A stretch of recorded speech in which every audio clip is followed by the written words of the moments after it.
โอ้งานแต่งค่าดองแพงเขาบ่ยันสำเงินล้านบ่หวันไหว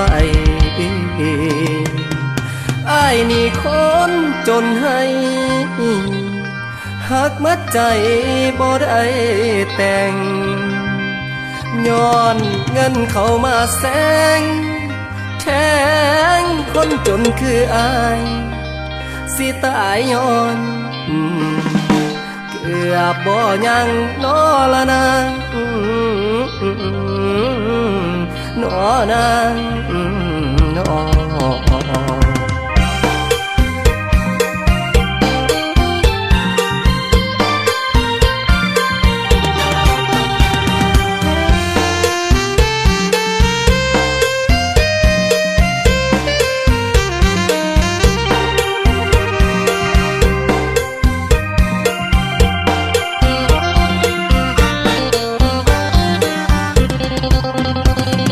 เส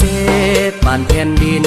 ไว้เกือบสิ้นลมหายใจได้ข่าวว่าน้องสิแต่งงานฮักกันมานานหลายปีแต่ถูกจี้ด้วยเงินหลายล้านอ้ายบ่ได้อยู่บ้านย้อนไปหาเงินค่าดอกเว้ากันไว้ห้อยทีสิขาดน้ำบ่ท่วมฟ้าสิพาอ้ายมาแต่งเก็บสิบใส่หาเงินอยู่ทุกเศร้าแลงพอปานว่าฟ้าผ่าแรงเขามาแซงย้อนอ้ายมันจนเมื่อทางสู่บ่มีแห้งสิไปต่อเมื่อทางสู่บ่มีแห้งสิไปต่อสร้างมาเจ็บกะดอแท้น้ออ้ายผู้อยู่ไกลมีบ่เงินเขาว่าทิ่มใส่ไม่กะตายคนกะเปลี่ยนทิ่มใส่หัวใส่เทียงทิ่มใส่หญ้าใส่น้ำกะตายแท้จังแม่นเงินซาหยังอ้ายคนจนคนให้บ่ทันทิ่มหยังใส่มันกะตายอยู่แล้วอ้ายบ่มีต่อไปนี่สิสู้เพื่อเจ้าของบ่มีเงินมีทองก็สร้างมันเฮาทนได้ดีเสียดายเวลาผ่านมาคำมั่นสัญญารักษาไว้คนเดียวทุกลมหายใจอ้ายบ่เคยคดเลี้ยวเพราะน้องคนเดียวที่อ้ายฮักหมดใจเหลือไว้แต่หอยน้ำตาคืนวันผ่านมากับคำว่าสองเราส่วนน้องก็คงได้ดีอ้ายมีติสู้มาเพื่อเจ้านั่งกินน้ำตาเมื่อคำสิเว้าขอให้เจ้าสุขสมดังใจอวยพรให้น้องกับเขาจงมั่นแก่นให้คือแหวนใส่ก้อยให้คือสร้อยใส่คอได้ลูกนิ่งขอให้งามคือแม่ได้ลูกชายขอให้รวยคือพ่อบักหน้าจอลอขอให้เป็นอ้ายอย่าหมายมั่งต่างลาส่วนอ้ายนี่สิฝากซ้อมเมื่อหาขอให้งานวีบวังน้องจงมีแต่หอยยิ้ม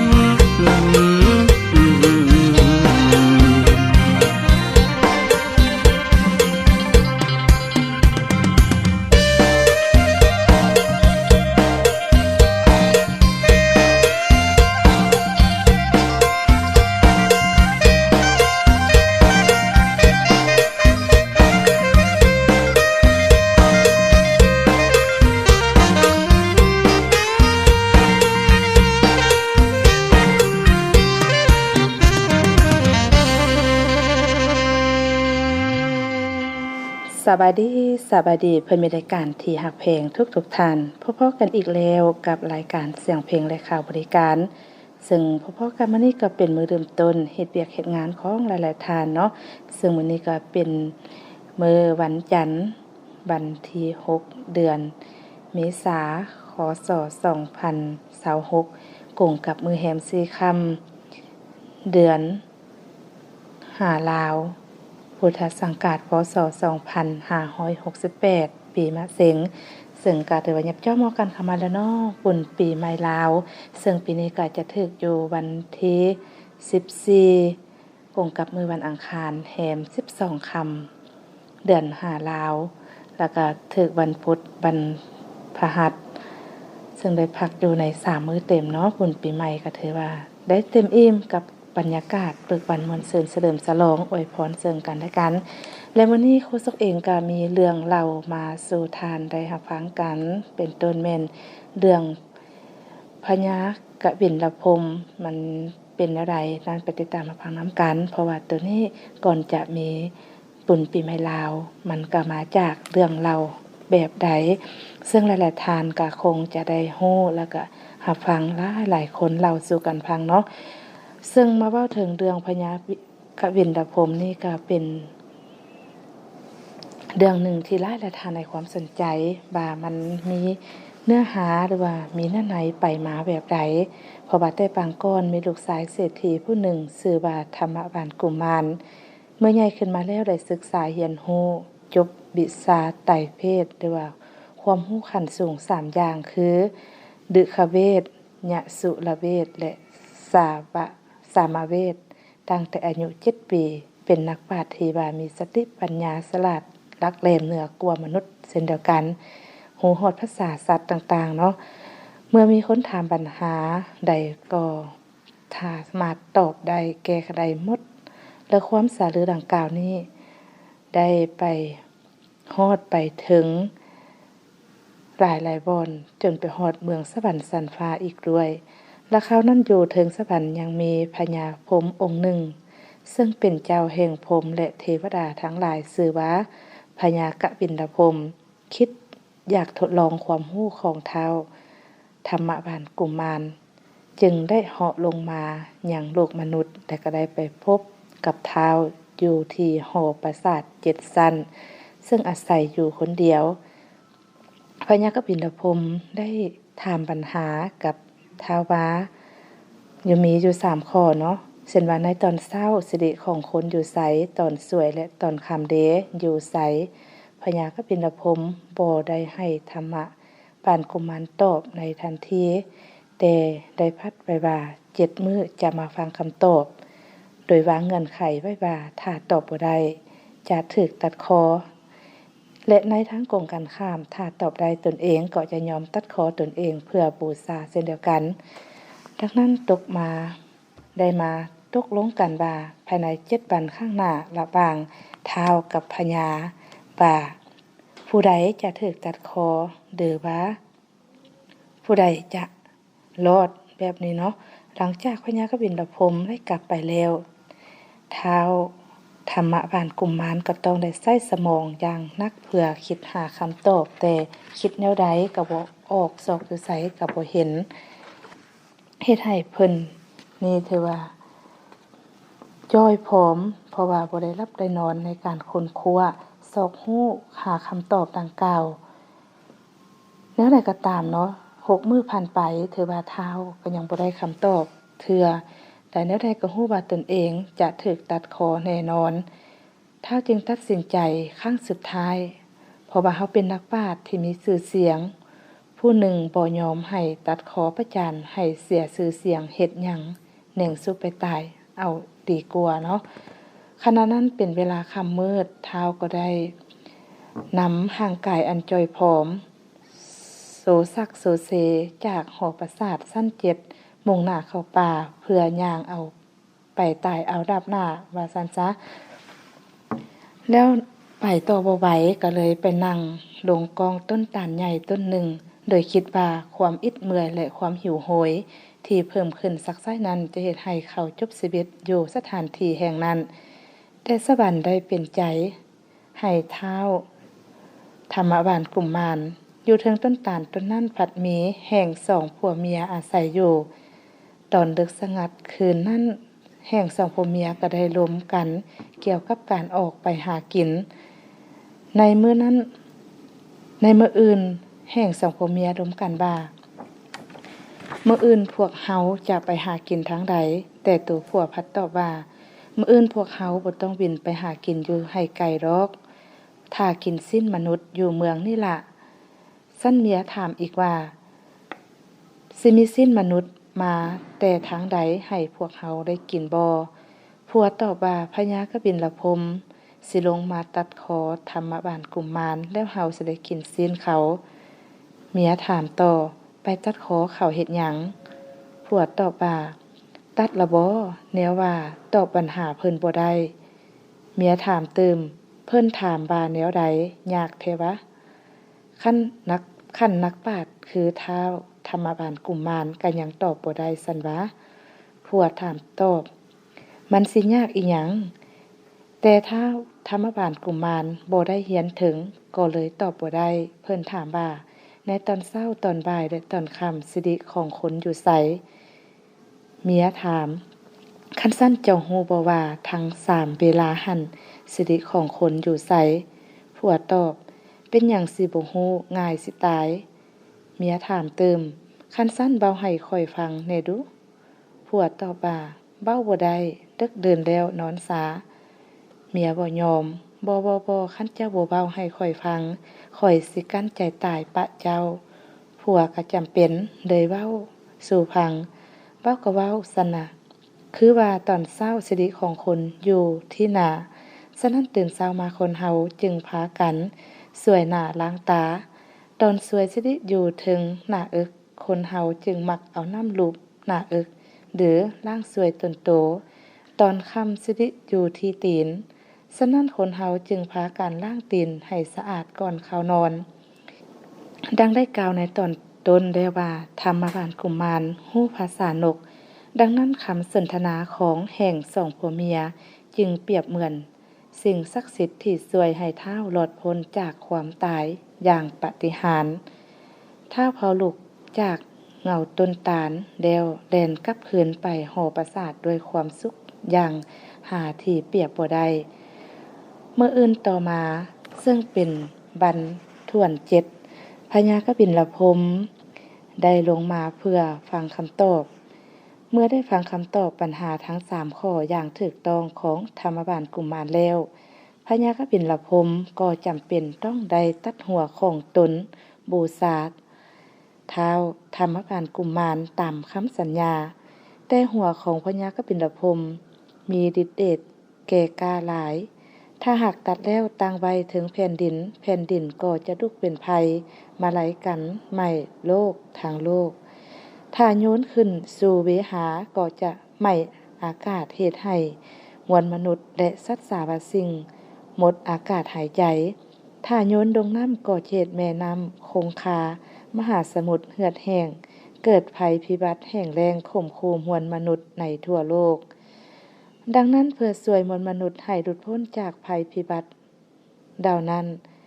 ก่อนจะตัดคอตนเองพญากบิลพรหมจึงเอิ้นเอาลูกสาวทั้ง7นางมาพบและสั่งบ่าให้เอาพาถาดคำมาหับห้องหัวของเพิ่นแล้วแห่ปะทักขิน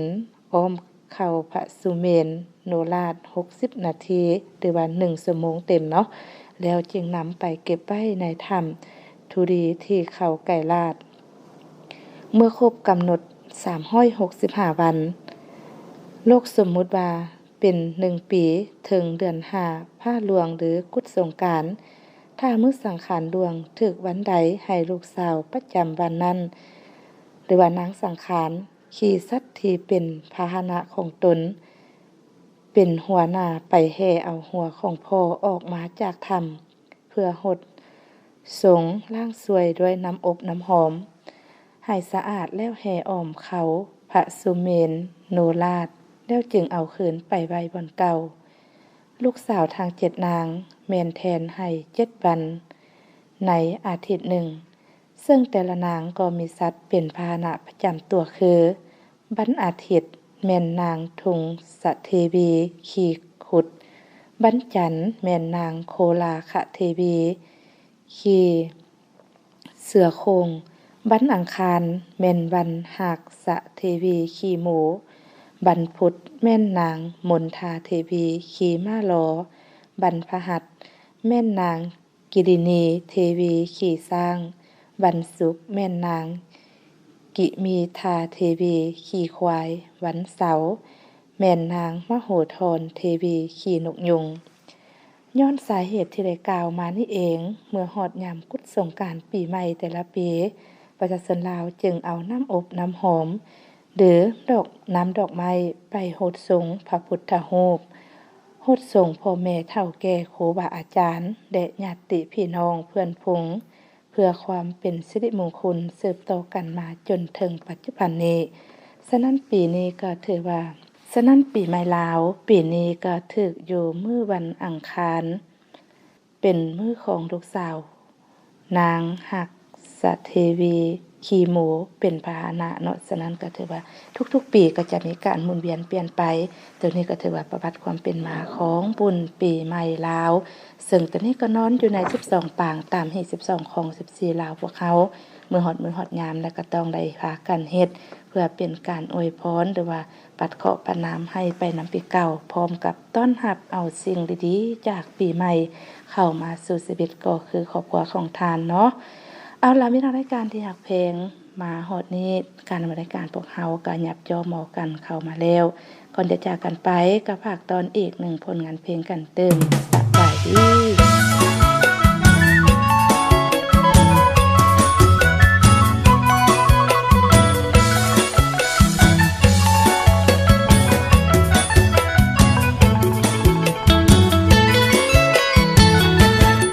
สบายดี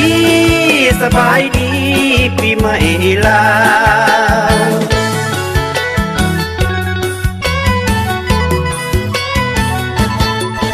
ปีใหม่เพียงปีละหนสาวลาวทุกคนจงมีสุขสำราญมวนซื่นสนุกสุขสันต์มวนซื่นสนุกสุขสันต์มาฮักแพงกันฉลองวันปีใหม่ปีใหม่จิตใจปลอดข่าวพี่น้องลาวแต่เนื้อถึงใจหรือว่าผู้ที่อยู่แดนไกลหรือว่าผู้ที่อยู่แดนไกลให้มีโชคมีไสด้วยกันทุกคนความจนความเจ็บความจำก็แค้นเล่นกันจงหนีไปให้พ้นสุขสบายมีเงินใจทุกคนสุขสบายมีเงินใจทุกคนความยุ่งยากกระจนขอให้ห่างลานี้ปีใหม่สดใสเข้ามามีสุขอุราตลอดทั้งปีมวนซื่นสนุกสุขีมวนซื่นสนุกสุขีเฮามาสบายดีปีใหม่สบายดีปีใหม่ลาว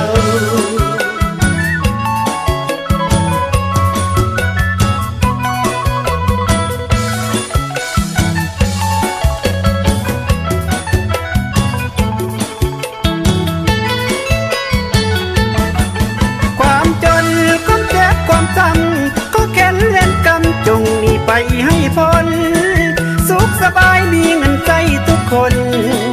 สุขสบายมีเงินใจทุกคนความยุ่งยากกระจนขอให้ห่างลานี้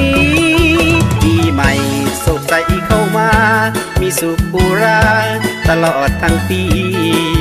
มวนซื่นสนุกสุขีมวนซื่นสนุกสุขีเฮามาสบายดีปีใหม่สบายดีปีใหม่ลาว